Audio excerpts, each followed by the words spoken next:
soo dhawaada saaxiibayaal meel kasta oo aad joogtaan halkan waa channelka dabagalka wararka waa 12 bisha koobaad sanadka 2023 qodobada ugu waaweyn wararkan idin soo gudbin doonana waxa kamid ah madaxweynaha Soomaaliya Xasan Sheekh Maxamuud oo soo fargeliyay arinta gobolka Gadow isagoo qaatay go'aan farxad gelinaya Axmed Madoobe ciidamada dawladda oo burburiyay gawaari shabaab ay qaraxye ka soo buuxiyeen ciidamada BSF ta Puntland oo lagu arkay magaalada Hobyo ee gobolka Mudug gudoomiyaha maxkamadda sare ee dalka oo shaaciyay sida kaliya ee Soomaaliya ay ku heli karto garsoor dhaba oo cadaalada ra'iisul wasaare Hamza oo soo arkay sida uu shaqeyso safaaradda Soomaaliya ee Masar iyo maxay tahay tababarka ciidamada Ukraine lagu siinayo gudaha Mareykanka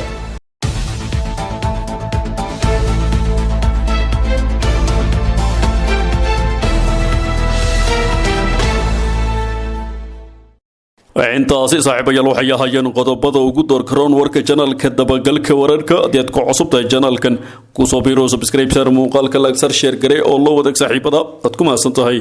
inaad ka mid tahay saaxiibada dhaw channelkan haatan warkiyo fidsan madaxweynaha Soomaaliya Xasan Sheekh Maxamuud ayaa soo fargeliyay arinta gobolka Gadow isagoo doonaya in Axmed Madoobe si toos ah loogu gacan geliyo gobolkaasi faahfaahin dheeraad ah ayaa ka soo baxaya kulan gaar ah oo xarunta madaxtooyada ku dhaxmaray madaxweynaha Soomaaliya mudane Xasan Sheekh Maxamuud iyo senator Cabdullaahi Sheekh Ismaaciil Fartaag oo kamid ah xubnaha laga soo doorto Jubbaland kana soo jeeda gobolka Gadow ee koonfurta Soomaaliya kulankan oo ah mid xasaasi ah ayaa waxa looga hadlay arinta gobolka Gadow oo haatan si toos ah u fargeliyay madaxweyne Xasan Sheekh Maxamuud wararku waxay sheegayaan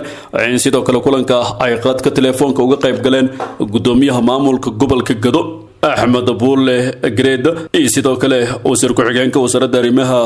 gudaha Jubbaland Cabdiraxmaan Maxamed Xuseen ila wareedii loo kala soo yahay ay noo sheegay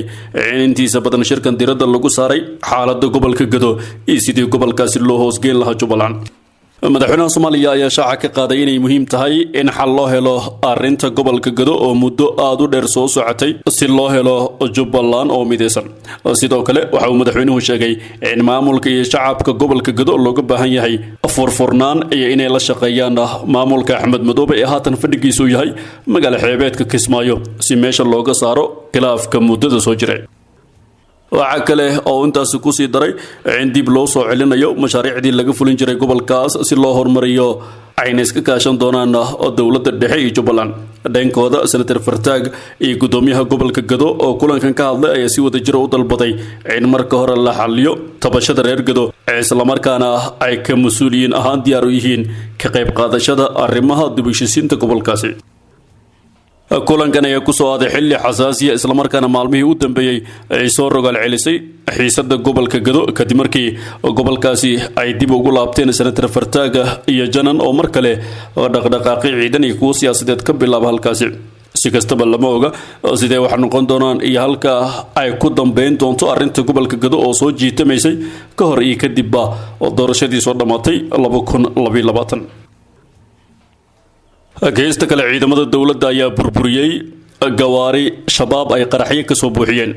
faahfaahin dheeraad ah ayaa laga helaya howlgal culus oo ciidamada dawladda iyo maleeshiyaadka deegaanka ay ka sameeyeen deegaano hoos yimaada degmada Balcad ee gobolka Shabeellaha Dhexe wararka ayaa tilmaamaya in ciidamada isbahaysanayay ay burburiyeen laba gaari oo shabaab qaraxye ka soo buuxiyeen kuwaas oo ay doonayeen inay ku dhibaateeyaan shacabka ku nool gobolkaasi gawaaridan ayaa la tilmaamay inay ahaayeen kuwa kooxdaasi ay si xoog ah uga soo qaadatay shacabkii lahaa waxaana ka soo buuxiyeen qaraxyo taas oo ciidamadu ay ka hortageen inta aysan shacabka ku dhibaateen saraakiisha howlgalkan hogaaminaysa ayaa sheegay in al-shabaab ay kaga daba tageen duurka maadaama laga saaray guud ahaan degmooyinka gobolka Shabeellaha Dhexe iyadoo degmadii u dambeysay ee kooxda laga saaray ahayd degmada Roonirgood dhawaan ay ahayd markii shabaab ay weerar culus ku qaadeen fariisiin ciidamada dawladda ay ku lahaayeen deegaanka Hilowlagaab halkaas ay ku dileen ciidamada Israa'iil dhowr ah waxaana weerarkaasi uu ku bilowday qaraxyo dacda kale ciidamada BSF ta Puntland ayaa lagu arkay magaalada Hobyo ee gobolka Mudug ciidamada sida gaarka u tababaran ee BSF ta oo ay leedahay Puntland ayaa ku biiray gulufka dagaal ee la doonayo in shabaab looga saaro deegaanada ay kaga sugan yihiin koonfurta gobolka Mudug oo Galmudug ka arrimiso wararka la helayo waxay sheegayaan in cutubyo ka tirsan ciidankan oo si aad u hubeysan watana gaadiidka dagaalka lagu arkay degmada Hobyo oo halkaasoo abaabul dagaal oo ka dhan shabaabku uu ka socdo. saraakiisha horboodaysa ciidankan ayaa laga soo xigtay inay kaalin ka qaadanayaan sidii gobolka Mudug looga xoreyn lahaa shabaab oo deegaano dhowr ah ay kaga sugan yihiin. galmudug ayaa la sheegay in maamulka gobolka Mudug ee dhinaca Puntland ay ka dalbatay in kaalin ay ka ciyaarto ciribtirka shabaab si nabadgelyada gobolkaasi loo soo celiyo. gobolka Mudug ayaa laba u kala qaybsan, koonfurta waxaa ka arrimisay galmudug halka waqooyigan ay haysato Puntland, iyadoo labada maamul ay iska kaashadaan sugidda amniga iyo ciribtirka shabaab oo ah caqabada ugu weyn ee Soomaaliya. dhanka kale gudoomiyaha maxkamadda sare ee dalka Garyaqaan Baashe Yuusuf Axmed oo ka qayb galay shir sanadeedka garsoorka dalka ayaa shaaciyay sida kaliya ee Soomaaliya ay ku heli karto garsoor dhab oo cadaalad ah. gudoomiye Baashe ayaa sheegay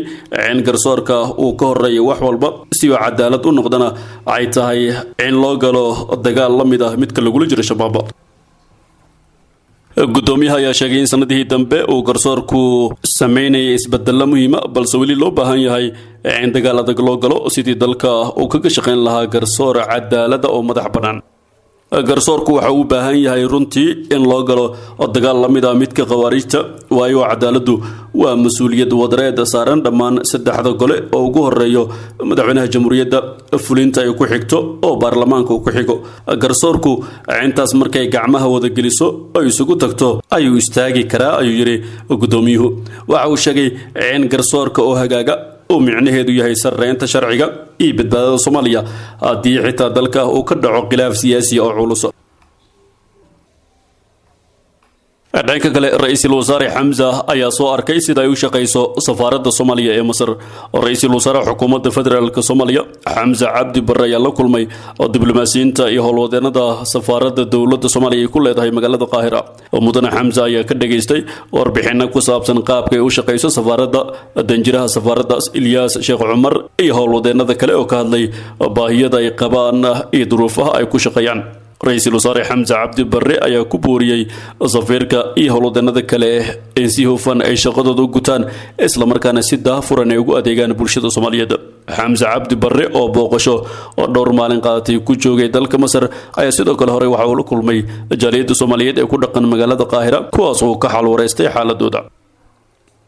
dhinaca kale faahfaahinna ayaa ka soo baxaya qarax lagu dilay injineero oo ka dhacay dalka Kenya. wararka ka imaanaya gobolka waqooyi bari ee Kenya ayaa sheegaya in halkaas uu ka dhacay qarax miino oo khasaare isugu jira dhimasho iyo dhaawac uu ka soo gaaray injineero ku jiray howlo kormeera. qarax miino ayaa haleelay gaadiid ay la socdeen injineero kormeerayay wadada tareenka ee isku xirta dalalka Kenya iyo Ethiopia. qaraxan ayaa ka dhacay waddo marta deegaan ku dhow magaalada Garissa. inta la xaqiijiyay qaraxan waxaa ku geeriyootay 4 qof oo 3 ka mid ah la sheegay inay ahaayeen injineeradii kormeerka ku jiray, waxaana jira dad kale oo iyagana ku dhaawacmay qaraxan oo xaaladooda lala tacaalayo. taliyaha ciidamada booliska gobolka waqooyi bari George Zeda ayaa sheegay inay baxsadeen kooxdii ka dambeysay qaraxa miino ee lagu dilay injineerada, waxaana uu sheegay taliyuhu inay socdaan howlgallo lagu baadigoobayo dadkii qaraxaasi ka dambeeyay. gobolka waqooyi bari Kenya deegaano ka mid ah waxaa ka dhaca weeraro iyo qaraxyo lala eegto inta badan ciidamada Kenya, waxaana badanaa baxsada kooxaha fuliya weerarada qorsheysan. dhanka kalena muxuu yahay tababarka ciidamada Ukraine lagu siinayo gudaha Mareykanka? wasaaradda difaaca ee Mareykanka ayaa xaqiijisay in ciidamada Mareykanku ay dhamaadka bishan bilaabi doonaan tababar gaar ah oo ay gudaha Mareykanka ku siinayaan ciidamada Ukraine iyaga oo ku tababaraya adeegsiga gantaalada difaaca hawada ee Patriot. tababarkan ayaa ka dhacaya Fort Sill oo ku taala Oklahoma. warka la xiriira arrintan ayaa talaadii waxaa baahisay VOA-da iyo qaybo ka mid ah warbaahinta. xogayaha warfaafinta ee Pentagon-ka Bud Raider ayaa ku dhawaaqay salaasadii in tababarka